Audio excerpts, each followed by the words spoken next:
Location scouting is an important part of the filmmaking process, but especially for travel films, because you're in this unique situation where the location is a character, and a lot of the time, even the main character in your story. So you need to put in the research and do that location justice. But how do you find the right location to match the shot that's in your head? And how do you find hidden gems in a space that's so endlessly saturated with a million photos of the same 5 spots? Well, today I want to show you my process and hopefully share with you some helpful tips and techniques for location scouting on your next travel film. So let's start off with a really big one, and that is to not use social media to location scout. And the reasoning for this is that social media is going to show you where everyone else is going, and those are not necessarily the locations you're looking for. Instead, just go deeper, do a lot more research, sift through more material, maybe even speak with someone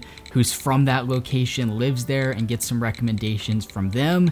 And overall, just find some locations that are more lightly trafficked and more lightly documented that other people aren't as likely to be visiting or to have seen before. My travel projects tend to follow a more outdoorsy theme, so my personal favorite resource for finding locations is AllTrails. It's a massive database of trails. Pretty much anything that you're able to hike is going to be on there, and it includes a lot of relevant information for each trail that can be useful, like trail maps you can follow when you're there, directions to the trailhead, and general information like how lightly or heavily trafficked it is, how difficult the trail is, useful information to know for your shoot. But the beauty of it and why I use it so frequently is that it's made for hiking, not photography. People on here aren't looking for somewhere to go make a cool travel film, they're just looking for somewhere to go hike. So when I'm searching for locations, they're not filtered out by like what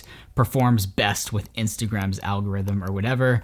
It's a much more objective look at what there is to see and do in a location, so it can really help you to find those hidden gems. And of course, with this, I'm not saying that if you see something cool on Instagram, you should make sure not to go there. If you see something on Instagram that you want to hit during your trip, that's totally fine, but doing too much of that and making your entire itinerary based on the gram is a very easy way to make a video that just doesn't stand out and doesn't bring anything new to the table. Let's follow that up with something a little more practical, which is just to think about crowds and be aware of how many other people you should expect to be sharing a location with. So this is pretty straightforward. I'm sure you're aware it's way easier to get good footage if you're not at a super crowded location. A database like AllTrails, once again, will tell you what kind of crowd size you should expect to see on a given trail, but if you're not using that, you can also try just going on maybe Google Maps and seeing how many people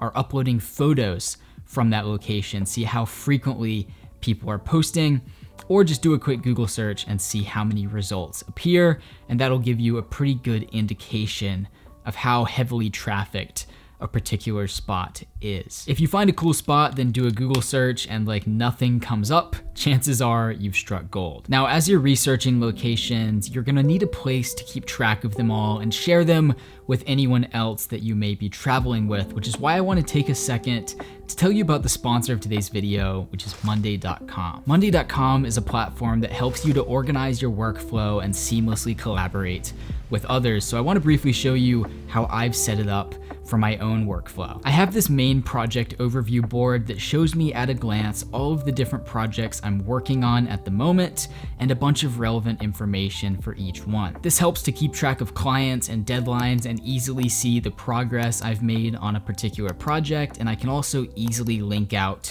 to other assets for a project like a script, a shot list, or a mood board, which are all things that I use for pre-production on most of my videos. And when I am working with someone else on a project, like to get someone's help shooting a video, I can very easily just add them and loop them into that entire project. That team aspect is what Monday.com is really known for, but as you can see, it's also incredibly useful for a solo creator like myself. So if you're interested in trying it out for your own workflow, there will be a link in the description where you can sign up and get a 1-month free trial. Another useful practice for hunting down locations is to look for broad locations rather than specific spots. So I might look for a spooky forest or a trail with a nice mountain backdrop. Approaching location scouting this way is going to give you more flexibility on location because you're not looking for a specific angle, a specific shot, but rather looking for a general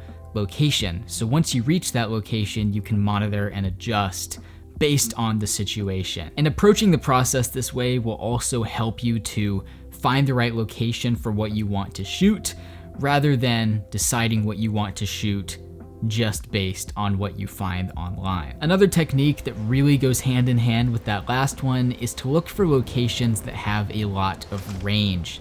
So basically this means avoiding spots like overlooks and lookout points that really only have one good angle. You'll get better, more unique footage and just have a way easier time constructing a well-rounded video when you're working with a location that provides a lot of different vantage points, camera angles, trail features.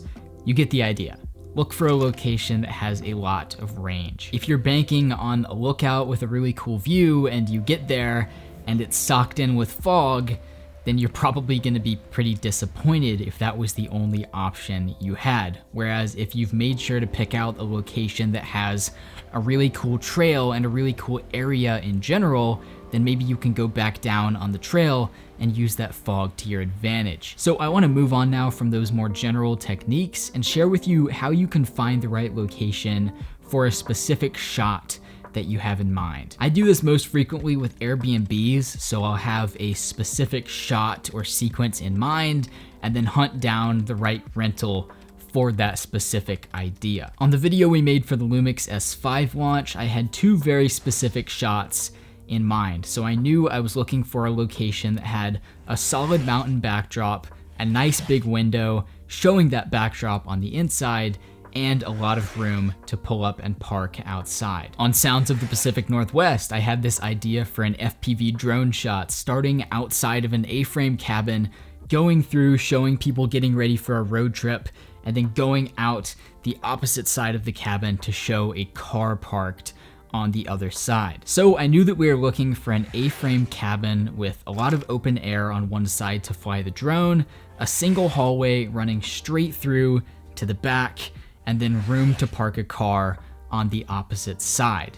It was tricky, but we found it. And finally, a very broad but absolutely indispensable tip is just to put in the hours. This isn't gonna be like a quick best spots to shoot in Utah Google search. You can find the exact location you're looking for, and you can find hidden gems that other people aren't capturing, but you're gonna have to sift through everything else to get there. And finally, as crucial as it is to be thorough and intentional with your location scouting, don't let it tie you down when you get to the location. Many of my favorite locations from trips were never a part of the plan. A huge part of making a great travel film is being able to adapt and make the most of whatever changes take place on location. So make a thorough plan, but don't get too attached to it. And don't be afraid to change it as the location changes itself. All that being said, I hope you enjoyed this video, learned something new from it.